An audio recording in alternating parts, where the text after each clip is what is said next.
What's the difference between affiliate marketing, influencer marketing, performance marketing, and partnership marketing? And how do you maximize the performance of it all? You're listening to the Keep Optimizing podcast to increase your traffic, improve your conversion rates, and grow your profits. Hello and welcome. I'm Chloe Thomas, the host of this marketing-focused show. If you're not familiar with our format, each month we focus on a different marketing method like email, SEO, or Facebook ads. And each week I interview a different marketing method expert to explore the latest advice on making it work for you. This month, we have been all about influencer marketing, and we're rounding it all off with a discussion on the overlaps between affiliate marketing, partnership marketing, influencer marketing, and performance marketing. Hint, they are basically all the same thing. And you're going to get loads of tips on how to recruit partners, how to pay them, and building a successful relationship with them. To cover all this, I'm joined by Rick Magennis from Bearcat Media, who was last on the show talking pure affiliate marketing in episode 41. Rick's going to be sharing some up-to-the-moment insights about what's working with his clients. So I thought you'd like to know this was recorded just a couple of weeks ago, so this really is hot off the press stuff. Before we meet Rick, there's one thing I have to do, which is to say a massive hello to Madison and Morgan, who are Rick's kids, who he makes listen to these podcasts. So hi guys, great to have you listening again, and I hope you have a lovely Thanksgiving.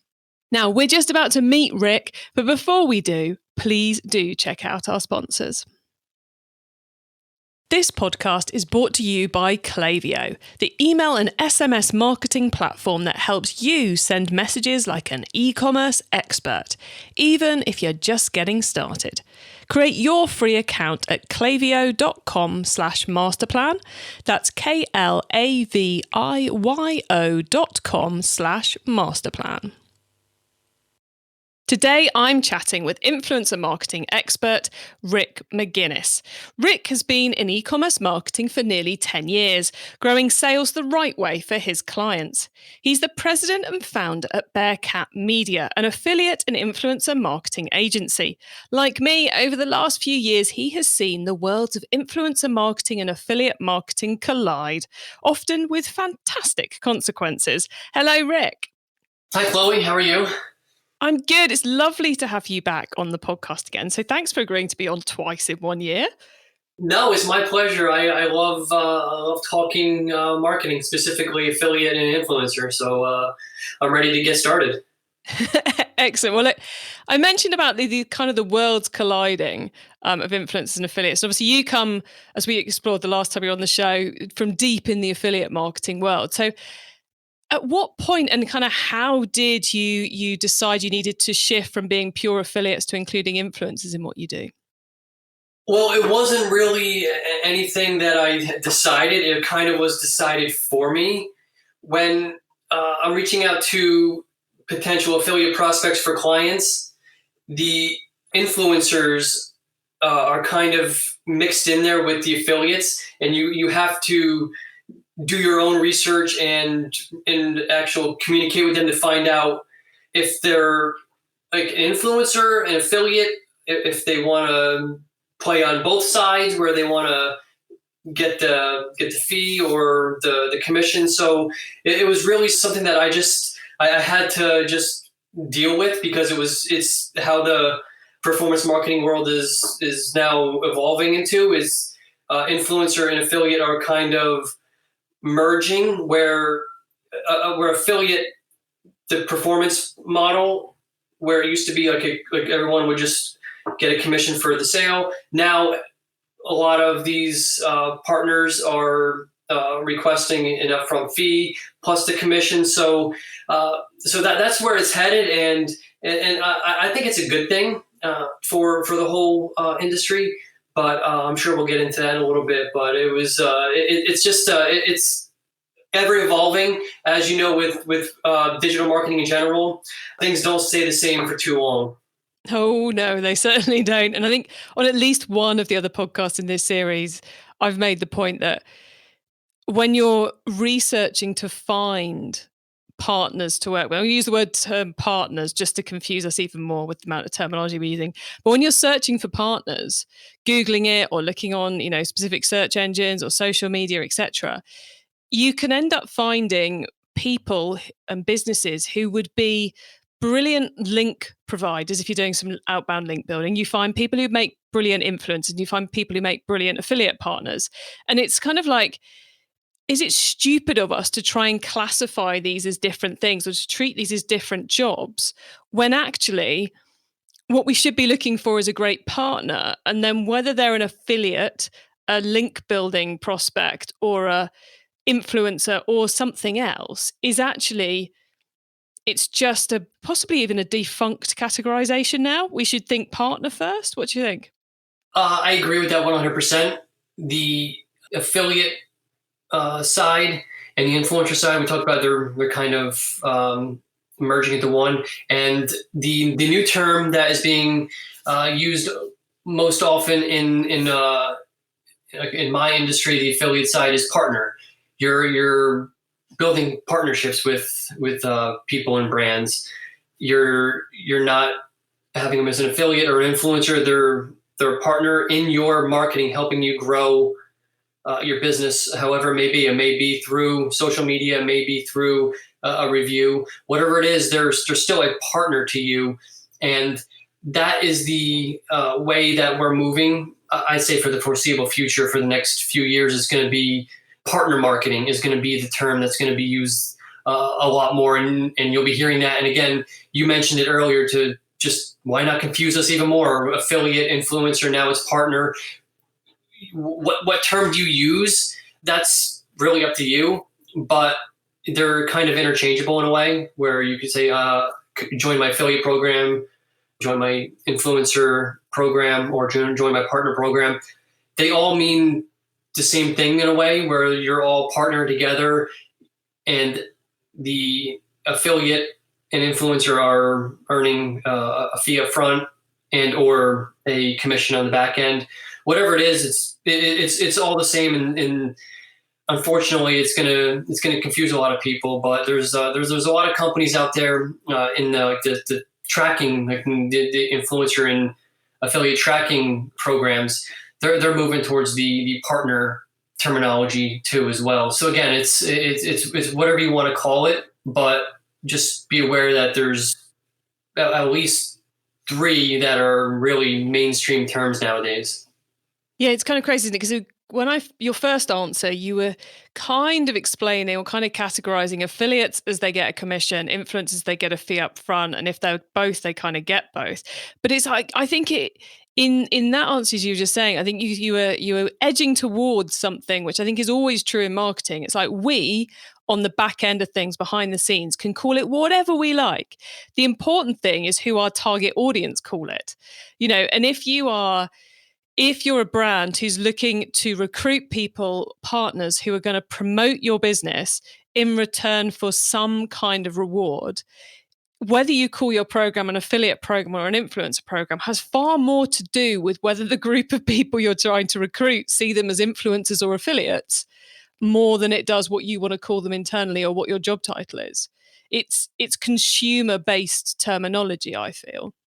I agree with that. And also, the terminology you use with specific people you're reaching out to join your program. So in my agency, I've now evolved into the broad partnership. So I usually reach out and say, you want to partner together on a marketing initiative, or like a partnership opportunity with X brand. So that's the way I lead it, so that they always look at the email and read what's going on, versus an affiliate. If you have an affiliate in the subject line, they may get turned off, or influencer, they may say, oh, well, I'm not really an influencer, so I'm not going to read it. So if you say like a partnership, then they're like, oh yeah, well that sounds interesting. Let me take a look and see. So we've gone that route where we don't isolate it or segment it so deep. We make it a broad term, and that seems to be working. And it goes back to the way the industry is trending, is moving towards that partner term. So everyone likes to be like a partner in something or have a partnership with a brand versus being an affiliate, because we talked about this on the podcast last time, that the affiliate has kind of a negative connotation to it. Mm-hmm. So that's another reason why we do that, because we get a lot more responses from the partnership angle versus just the straight up affiliate or influencer angle. It often feels to me, if you send an email that says partnership on it, it implies it could be one of many things. Whereas if you say, would you like to be an influencer or would you be an affiliate? It feels a bit more like you're being boxed into a specific hole, as it were. Mm-hmm. You know, we're looking for a specific type of person to fit in here. Whereas, as we all know, and as we've talked many times on this podcast across many topics, when you're looking to build partnerships, it's about having a conversation to work out what works for both parties, not just go, hey, we're looking for people we can pay 50 quid to write a post. It's very much about starting that relationship, whether it's affiliate, she says, doing, you know, bunny ears either side of her head, or it's influencers. It's discovering what works for both parties. That's absolutely true. And what we do is we say, hey, we're looking for an affiliate partnership. Within the text of the email, we lead with the subject line with the partnership, but we explain to them what we're looking for. But we also end it by saying, if there's a way that we can partner that you're thinking of, please let us know. We're open to a discussion. So we don't like pigeonhole them into just an affiliate one, where we give them the option to come back to us with whatever they have in mind too. And I think that's probably the best way to do it in today's world, because these people that are getting reached out to for the partnerships, they get inundated on a daily basis with numerous pitches, and you got to just have one that stands out and one that's more engaging than the rest. And I think giving the person an option to have their ideas heard is only going to help. Yeah, most definitely. So we've talked about kind of the commission-based payment model, which is the traditional affiliate payment model, you know, where we get people to put links to the website and we pay them a commission on what traffic they buy that spends. And then influencers historically has been fixed fee. Are you know, given you're currently recruiting people who think of themselves as affiliates and people who think of themselves as influencers, but all of whom want to get paid for what they're doing, are you finding there's a trend towards people are loving commission at the moment, or that people are loving fixed fee, you know, price per post type stuff, or are people wanting a hybrid, or are they after something more? What gets people going and gets people promoting brands? Yeah, and recently what we've seen with our clients is that when we reach out to these prospective partners, they come back right away with, well, we don't do affiliate marketing. We have a sponsored post rate. Here it is. We'll send you our media kit, that type of thing. So then we go back to them and say, that's great. We can discuss this, but would you also be willing to run this through the affiliate program of the client so that we can track it and that you can get a commission on the back end, and then we can possibly work on lowering that upfront fee and having the commission component so that everyone wins. That's traditionally where it's going now, is the more hybrid approach. I can honestly say that in the last few months, I would probably say 75 to 80% of the people that are working with clients of mine were on some sort of hybrid model, a fee plus commission.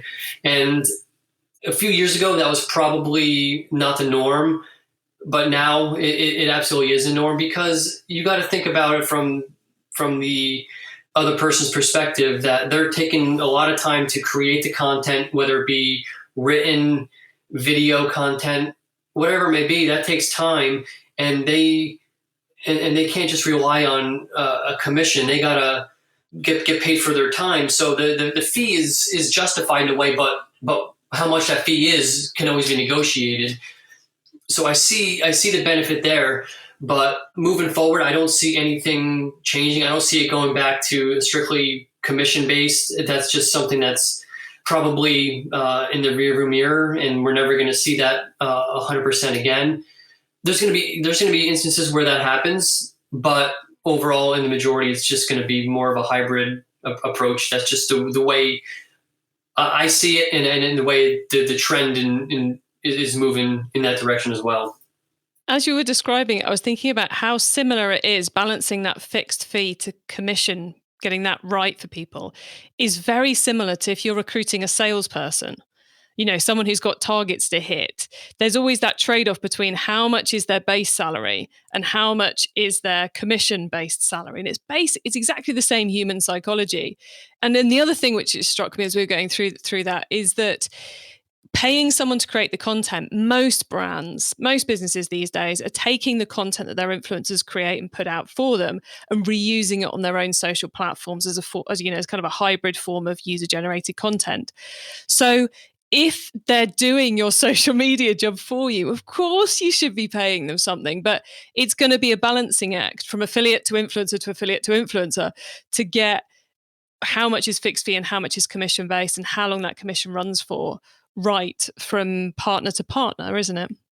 Yeah, no, it really is. It's a tough subject to actually get into with some people because talking money with anybody is always difficult, especially with people you don't know, and you're trying to build a partnership, and you want both sides to be happy. It's hard, and it really is hard to determine what is the right upfront fee and what's the right commission, because with the commission there's no guarantee. It's depending on a number of things that have to be done correctly. So it's always a tough subject, and I do it in a way where I try and let them present what they think is fair first, and then we can negotiate everything at one time instead of me just saying, hey, well, this is the bottom line, what we're going to pay,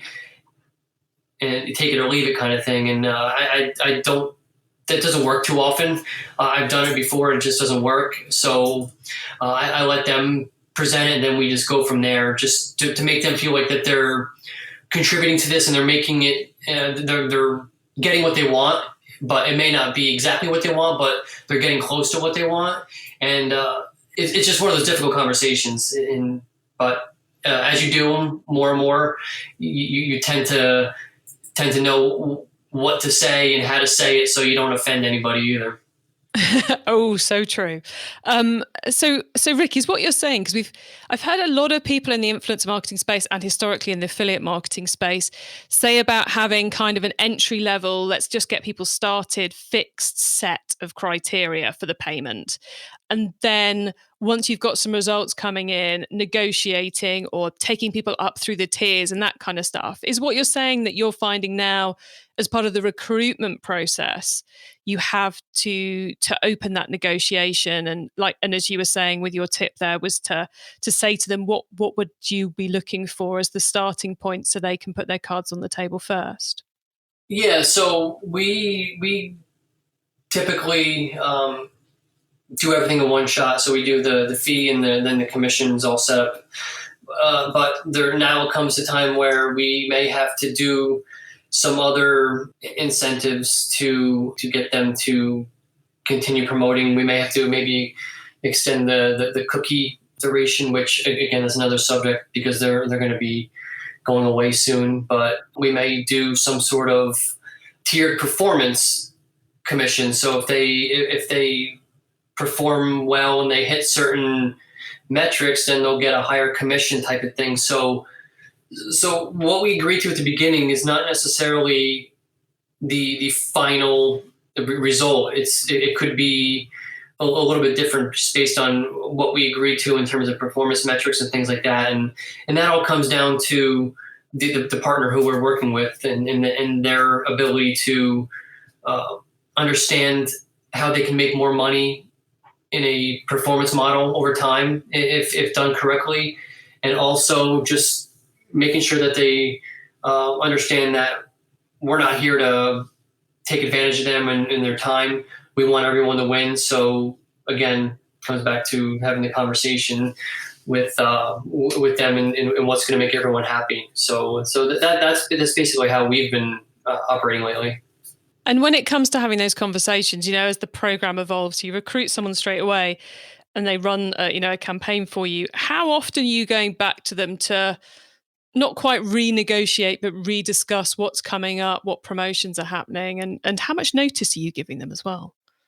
With affiliates in general, the affiliate marketing side and even the influencer side, we talk to them constantly. We're always talking to them, whether they're the top performers or they're new and they're just getting started. We like to be engaged with them and have them know that there's someone here to assist them and help them.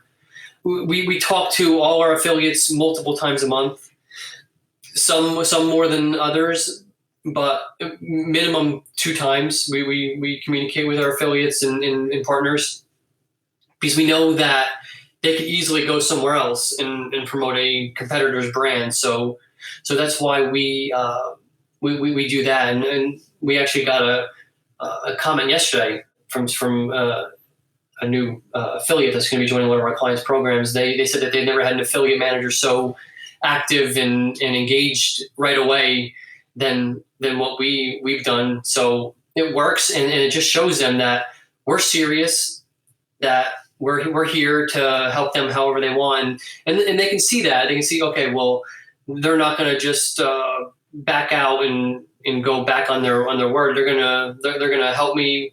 They're gonna help us get to where we need to be. They're gonna get us what we need, and that helps. And that may even just be the difference between a few bucks too. They may take less money because of that, knowing that they can trust you. Yeah, and it is the key thing, whether you call it influencers, or whether you call it affiliates, or whether you call it partnerships, it's all about the communication and the ongoing, updating and treating them as partners in your business, which I think a lot of e-commerce brands struggle to find the time to do all of that, which I guess, is why there's brilliant agencies like yours out there, Rick, who can do that for you, because it's very different from creating email campaigns or blogging or running Google ads or Facebook ads, because it's that intensive relationship building piece, which is essential, quite frankly, isn't it?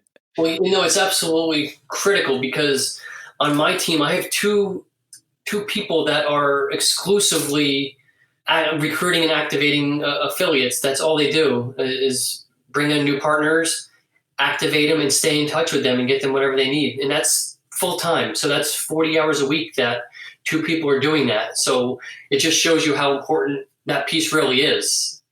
And for anyone who's wondering, recruit means get them to sign up to the program, so get them to agree to work with you. Activate is to get them to actually start driving you traffic and sales. Just for anyone who's going, recruit and activate, what is he talking about? Yeah, because that's a common misconception, is people think that, once you recruit them in, it's over and done, they'll activate themselves. No, they join multiple programs and they're doing multiple partnerships. They need to be nudged a little bit and to be followed up with. So that's the activation piece, because that's where a lot of the wins can come from. You can activate a lot of stagnant affiliates and they can start driving revenue. And they've been there for a few months, but you never did anything until one day you just reached out to them, see what you can do to help them. And then voila, there they are. They're out driving traffic to your site. So it's not rocket science, but it does take time, and that's where I think a lot of brands don't keep up, is they don't invest the time into recruiting and activating, and they're not going to have top-notch programs without doing that.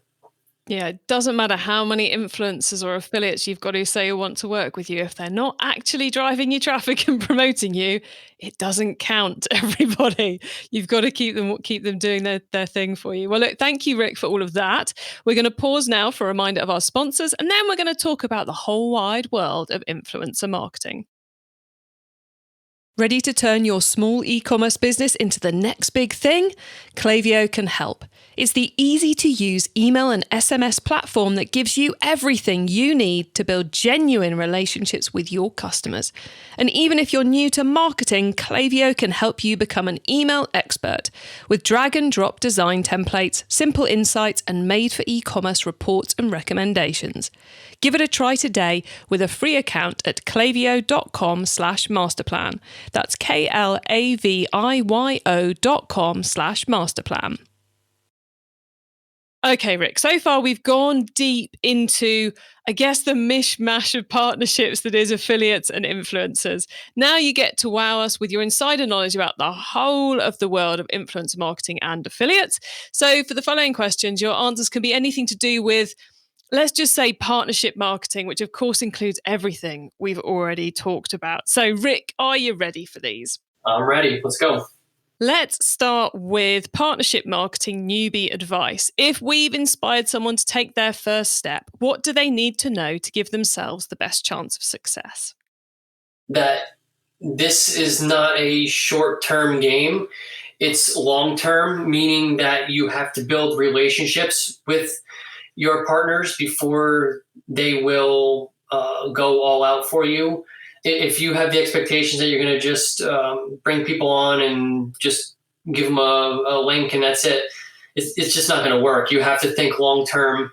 Just think about a relationship in general. You don't just become best friends with someone for the first time you meet. It takes time. You hang out with them. You get to know them. It's the same with partners, influencers, and affiliates. You have to show them that you're there to help them, that you care about them, and that you're going to do whatever you can to help them succeed. And then that's when the fruits of your labor will come in. So give yourself time. It's just not going to happen overnight. And that's one of the things I repeat every day. Okay, once you've started, of course, you've got to keep optimizing. So what's your favorite way to improve influencer and partnership marketing performance? We talked about it before. It's just staying in contact with them. They have other partnerships and other programs that they're involved in, and you may not believe it, but your marketing partnership is not probably top of mind all the time. It's just not how it is. So being in constant communication with them so that it is at the top of their mind more often, and that they know that moving forward for any new products or anything, any new campaigns you're going to run, that they will know and they'll be the first ones to run with it and to be happy to promote it. So I probably mentioned this on the other podcast I was on talking about affiliate marketing. It's just relationships and communicating. Those are the two main makers of a successful program. So totally true. Now, if someone listening wants to learn more about performance marketing, is there one cheap or I've added performance marketing in there now as well, everybody, just to confuse you even further. We are now talking influencers, partnerships, affiliates, and performance marketing, which essentially are all exactly the same thing. So I'll try that one again. Sorry, listeners, for trying to confuse you. If someone listening wants to learn more about partnership marketing, is there one cheap or free resource you would recommend? Yeah, there's I'm not sure if I was allowed to say this or not, but I have a podcast that is exclusively on affiliate influencer marketing, also known as partner marketing. So it's 100% free. You go there, you learn about the different strategies and tactics to grow a program. There's about almost 40 episodes, so I'm sure there's something there that you can pick from. It's called The Rick Magennis Show, and it's available wherever podcasts are available. And there's actually going to be new episodes coming in the month of November as well. So it's just something that there's not a lot out there for affiliate influencer partnership marketing in terms of like education and resources. And this is the one way I try and give back is giving away free consulting on a podcast for people to listen to. And Rick, of course, you're allowed to mention your podcast. It's a brilliant resource in this space. So, everybody, that's the Rick Magennis podcast. We'll put a link to it in the show notes, and you can find it on all various podcast players. So, wherever you're listening right now, just search for that, which is RickMagennis, and you will find Rick's podcast. Okay, finally, it is crystal ball time. Rick, what's coming up in the next 6 to 12 months that we should be getting ready for in partnership marketing? Yeah, this is an interesting question because it changes so often. It really does. And I would say that brands should start to allocate more time and more time to budgeting for their partner programs and allocating more money towards them, because the cost of other advertising, as you know, with like the social ads, everything is skyrocketing. This is something that is has a performance model tied to it, so you can have like a pay for performance, so like a commission, and you can have a set fee up front. But the best part about it is the ROI is one of the highest of any marketing channel out there. So if I were to say one thing, is just begin to look into more investments into your partnership program and your partnerships. And I believe it'll help moving into 2022. It'll give you more freedom to possibly move away from those other channels and take that money and allocate it towards partners and influencers and things like that. I'm going to totally second that one, because if you're not shifting money from your ad budgets to your partnership marketing for 2022, you are going to be missing a trick. And now's the time to start upskilling. And certainly as we go into Q1, it's time to be listening to resources like Rick's podcast to make sure you know what you're doing in that space, because it is going to continue delivering when many of the ad platforms are going to start having issues. But we're not going to get into that now, because that's a whole other hour. Rick, thank you so much for those. We are very nearly at the end of the show. So you please let the listeners know where they can get in touch with you and find out more about your business? Yeah, I'm primarily on LinkedIn, so you can just search my name, Rick Magennis. The last name is Magennis. I have a lot of content on there as well that I share. And my agency's website's bearcatmedia.com.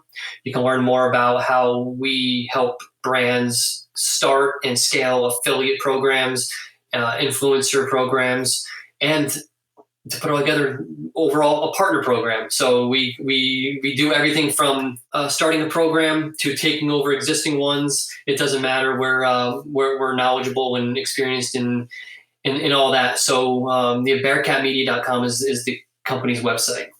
Excellent. Thanks, Rick. And thank you so much for coming on the podcast today and sharing so many tips from your experience over the years to help us all improve our influencer marketing. Thank you so much for coming on the show. No problem, Chloe. It's my pleasure. So loads of tips and advice there, taken from Rick's essentially decade of experience of recruiting partners to promote e-commerce brands in one way or another. And I guess the key thing to understand about performance, partnership, influencer, affiliates, and how interchangeable those terms are for what the end results and the ways of doing actually are, is when you're looking to recruit partners, use the term you think will attract the most of them. So if you know in your space for your products to get in front of your target customers, everyone who does that thinks of themselves as affiliates, use the word affiliates and be ready to use more traditional affiliate payment methods of the CPA commission models. Or if you're not really sure, use the softer partnership term as we were talking about with Rick. That's probably what you're all going to end up doing. And also, when it comes to increasing your knowledge and searching out those blog posts and podcasts and resources you want to learn from to work out how to improve things, if you want the more social media focused, softer, brand-based pieces, then look, I would be searching on the influencer marketing tips front. If you want the hard and fast, solid numbers, what tech to use and all that kind of jazz, I probably search with the affiliate marketing keyword as well, because that tends to be the more hard-nosed content. Massively oversimplifying all of that though. So, you may find both, but I would try searching on all four of those terms if you're trying to answer specific questions and find ways to solve specific challenges that you've got. Thank you so much for listening in. You're going to get the links to everything we discussed, the full transcript of the episode, important notes and more right now if you go to keepoptimizing.com. We're not running a webinar this month. You all have, quite frankly, plenty enough to be getting on with without me encouraging you to sign up to one of our webinars. But we are planning some very exciting free training sessions for early 2022. Which isn't very far away now. So to make sure you're on our email list for that, so you're among the first to hear about all of it, go to keepoptimizing.com and make sure you sign up to our emails. Thank you so much for tuning into this episode of the Keep Optimizing podcast. That is it for our influencer or partnership marketing season. All 4 episodes are now live. You can go and binge listen to all of them. And next Wednesday, we're going to be starting our series of 5 shows about content marketing. It's going to be a truly eclectic selection, even kicking off with how to make those product pages sing, by which I mean convert loads of customers. If you know someone who's particularly interested in influencer marketing or even content marketing at the moment, please do let them know about the Keep Optimizing podcast, because this show exists to help all e-commerce marketers improve the performance of their marketing. Have a great week. Have a great Thanksgiving if you're listening to this as it goes live, if you're in America, and make sure you listen to the next episode so I can help you to keep optimizing your marketing. Access everything Keep Optimizing at keepoptimizing.com. That's with an S, not a Z.